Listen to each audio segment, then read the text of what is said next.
Hi guys, I'm just doing a valve adjustment on my Accord Type R. It's had some idling issues, but it looks like a lot of the valves need adjusting. So I've just adjusted this one, which is on the exhaust side, so it's got a slight bit of resistance. That's how it should be. But this, however, I can't even put this in, so that needs adjusting. So what I would do is, you can either buy this tool. I think I paid 20 quid for this from Amazon, and this is how you adjust it. So you pop this on,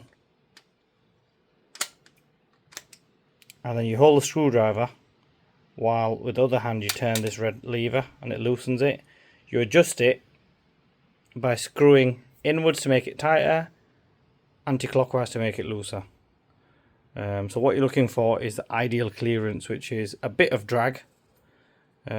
So this drag is sufficient.